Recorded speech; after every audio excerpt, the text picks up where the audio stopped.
ఓం నమ శివాయ. ఈరోజు శివయ్య సందేశం ఏంటి అంటే, ఆ పరమశివుడు నీతో ఉంటే కనుక ఖచ్చితంగా ఇలాంటి సంకేతాలను చూపుతాడు. మీరు నమ్మలేని పచ్చి నిజాలు ఇవి. ఆఖరి వరకు వినండి, అర్థం చేసుకోండి. జీవితంలో కొన్ని క్షణాలు ఉంటాయి. అప్పుడు మనసు ఒక్కసారిగా అడుగుతుంది, ఇంత చీకటి మధ్యలో కూడా ఎందుకు నేను పూర్తిగా కూలిపోవడం లేదు అని. మీ జీవితంలో ఏదో పెద్ద మార్పు రాబోతుందని యూనివర్స్ ముందే మీకు సంకేతాలు పంపుతుంది. అవును, అది ఈ వీడియో కావచ్చు. ప్రాబ్లం ఏంటి అంటే, మనం బాధలో బిజీ అయిపోయి ఆ సిగ్నల్స్ని ఇగ్నోర్ చేస్తాం. కొన్ని రోజులు అన్నీ అయిపోయినట్లు అనిపిస్తాయి. స్నేహం దూరం అవుతాయి. మనసు నొప్పితో నిండిపోతుంది. ఎవరూ అర్థం చేసుకోవడం లేదని అనిపిస్తుంది. కానీ ఆ సమయంలో ఎక్కడో కనిపించని ఒక శక్తి మనల్ని మెల్లగా నిలబెడుతుంది. పరమశివుడు మీతో ఉంటే జీవితంలో కొన్ని ప్రత్యేకమైన సంకేతాలు కనపడతాయి. ఆ సంకేతాలు సాధారణంగా కనిపిస్తాయి, కానీ వాటి వెనుక ఉన్న అర్థం చాలా గొప్పది. ఈరోజు మనం తెలుసుకోబోయేది, పరమశివుడు నిజంగా మనతో ఉన్నప్పుడు జీవితంలో ఎలాంటి సంకేతాలు కనపడతాయో ఇప్పుడు మనం జాగ్రత్తగా తెలుసుకుందాం. ఎందుకంటే ఈ సందేశం మీ జీవితానికి సంబంధించిన సమాధానం కావచ్చు. మన జీవితంలో కొన్ని బాధ్యతలు మనల్ని విరగ్గొట్టడానికి రావు, మనల్ని మార్చడానికి వస్తాయి. చీకటి ఎక్కువైనప్పుడు వెలుగు దగ్గరలో ఉంటుంది. దేవుడు మీతో ఉన్నాడని పరమశివుడు ఉంటే మొదటి సంకేతం. అన్నీ కోల్పోయినట్లు అనిపించినా లోపల ఇంకా ఆశ ఉంటుంది. కొన్ని సందర్భాల్లో మనసు చాలా అలసిపోతుంది. ఏ పని చేయాలనిపించదు, ఎవరితో కూడా మాట్లాడాలనిపించదు. కానీ పూర్తిగా వదిలేయాలనుకునే సమయంలో కూడా లోపల ఒక చిన్న గొంతు చెబుతుంది, ఇంకొంచెం ఆగు, ఇది కూడా మారిపోతుంది అని. ఆ ఆశ సాధారణం కాదు, అది దేవుడు మీలో పెట్టిన బలం. ఎందుకంటే దేవుడు మీతో ఉన్నప్పుడు మీరు పూర్తిగా కూలిపోకుండా కాపాడుతాడు. ఇక రెండవది, మీ జీవితంలో ఒక్కసారిగా కొన్ని దూరాలు పెరగడం. కొంతమంది మన జీవితం నుండి వెళ్ళిపోతారు. అప్పుడు బాధగా ఉంటుంది. నేను అంత ప్రేమ ఇచ్చిన ఎందుకు ఇలా జరిగింది అని అనిపిస్తుంది. కానీ ప్రతి దూరం శాపం కాదు, కొన్ని దూరాలు రక్షణ. మీ జీవితాన్ని కిందకి లాగేవారిని దేవుడు నెమ్మదిగా దూరం చేస్తాడు. ఆ సమయంలో ఒంటరిగా అనిపిస్తుంది, కానీ తరువాత తెలుస్తుంది, ఆ దూరం లేకపోతే ఈరోజు మనం బ్రతికి ఉండేవాళ్ళం కాదని. కొన్ని తలుపులు మూసుకుపోవడం మన నాశనం కోసం కాదు, మన భవిష్యత్తు కోసం. మూడో సంకేతం, మీరు మారడం ప్రారంభమవుతుంది. ముందు చిన్న విషయాలకి కోపం వచ్చేది, ఇప్పుడు నిశ్శబ్దంగా ఉంటారు. ముందు రోజుల్లో అందరినీ నమ్మేవాళ్ళం, ఇప్పుడు ఎవరి విలువ ఏంటో అర్థమవుతుంది. ముందు బాధ నుండి పారిపోవాలనిపించేది, ఇప్పుడు బాధే మనకు పాఠాలు నేర్పుతుందని తెలుస్తుంది.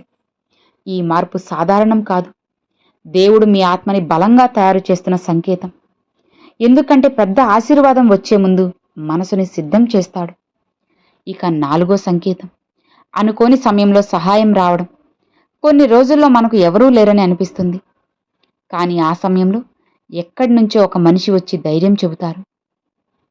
ఒక మాట మనల్ని నిలబెడుతుంది, ఒక అవకాశం జీవితాన్ని మార్చేస్తుంది. అది యాదృచ్ఛికం కాదు, దేవుడు మన జీవితంలోకి సరైన మనుషుల్ని పంపుతారు.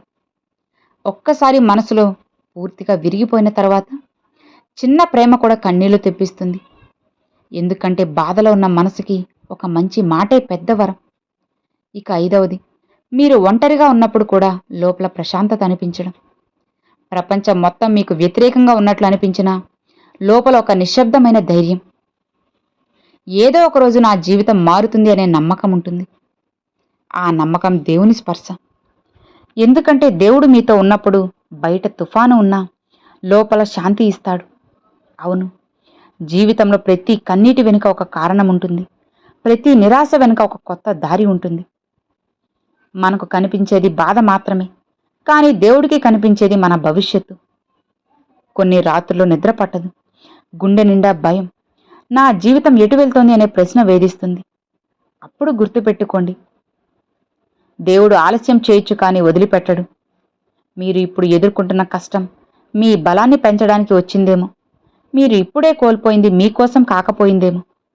మీరు ఇప్పుడే ఏడుస్తున్నా కారణం రేపు మీ విజయ కథలో భాగం అవ్వచ్చేమో. చాలామంది నవ్వుతారు, కానీ లోపల యుద్ధం చేస్తారు.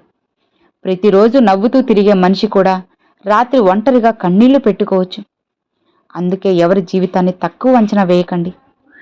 ప్రతి మనసులో కనిపించని బాధ ఉంటుంది.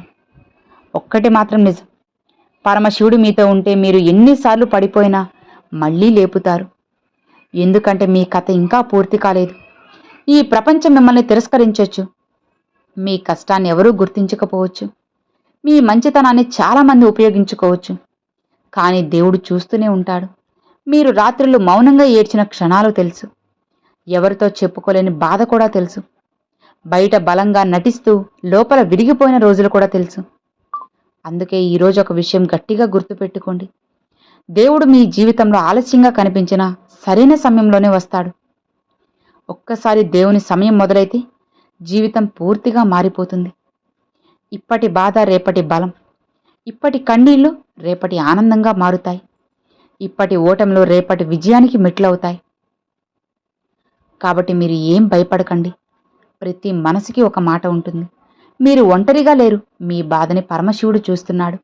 మీ నిశ్శబ్దాన్ని వింటున్నారు. మీ గుండెల్లో దాచిన కళ్ళను తెలుసుకుంటున్నారు, తీరుస్తున్నారు. అందుకే మీరు విరిగిపోవద్దు, ఆగద్దు. మీ మీద నమ్మకం కోల్పోవద్దు. చివరి వరకు నిలబడిన మనసుని జీవితం ఎప్పుడూ ఖాళీ చేతులతో పంపదు. అవును, మీ జీవితాన్ని ఖచ్చితంగా ఆ పరమశివుడు మారుస్తాడు. ఈ సందేశం మీ కంటపడినా, ఇది మీరు విన్నా, ఖచ్చితంగా ఆ పరమశివుని అనుగ్రహం మీపై ఎప్పుడూ పుష్కలంగా ఉంది అని అర్థం. ఇక అలానే ఇంకొక ముఖ్యమైన సంకేతం, ఏం జరిగినా సరే మనం కింద పడిపోతున్నా లేదా ఎక్కడికైనా బయలుదేరుతున్నా సరే శివ శివ లేదా శివయ్య, ఓం నమ శివాయ అని చెప్పి తలుస్తూనే ఉంటా. అది మనకి చెప్పాలంటే ఒక ఊత పదంలా మారిపోతుంది. ఇది అన్నిటికన్నా ముఖ్యమైన సంకేతం. ఎటు చూసినా సరే శివ శివ లేదా శివయ్య ఫోటోలు, శివ పేరు వినిపించడం ఇలా జరుగుతూ ఉంటుంది. లేదా మనకి ఏదైనా చిన్నగా పడిపోతున్నా లేదా ఎక్కడైనా మంచి పని మీద వెళ్తున్నా సరే శివయ్య ఈ పని జరగాలి, ఇలా ఏదో ఒకటి మనం తలుస్తూనే ఉంటాం. జీవితంలో శివుడు లేనిదే మనం లేనట్టుగా అనుకుంటూ ఉంటాం. ప్రతి సోమవారం శివయ్యని ప్రార్థించాలని, లేదా ప్రతి సోమవారం కూడా ఎక్కడి నుంచైనా సరే మనం పోకపోయినా మన ఇంటి పక్కన వాళ్ళు కానీ, మనకు తెలిసిన వాళ్ళు కానీ, బంధువులు కానీ శివుడి ప్రసాదం మనకు పంపడం, మేము శివాలయం నుంచి వచ్చాం ఇదిగో విభూతి తీసుకోండి అని చెప్పడం, లేదా మేము అరుణాచలం వెళ్ళొచ్చాము శివయ్య ప్రసాదం తీసుకోండి అని, ఇలా ప్రతి చోట శివ శివ ఇదే మాట ఒక పాటలా మీ చుట్టూ వినిపించడం, శివుడి పాటలు వినిపిస్తూ ఉండడం, అనుకోకుండా మీ చెయ్యి తగలకుండానే మీ ఫోన్లోనే పాట రావడం, ఇలా ఏదో ఒకటి జరుగుతూ ఉంటుంది. శివానుగ్రహం ఉంటేనే ఇవన్నీ కూడా మీ జీవితంలో జరుగుతాయని గుర్తుపెట్టుకోండి. ఇవన్నీ మీ చుట్టూ జరుగుతూ ఉంటే ఖచ్చితంగా ఆ పరమశివుని పూర్తి అనుగ్రహం, ఆశీర్వాదం మీకు కలిగింది అని అస్సలు మర్చిపోవద్దు. అర్థమైంది కదా?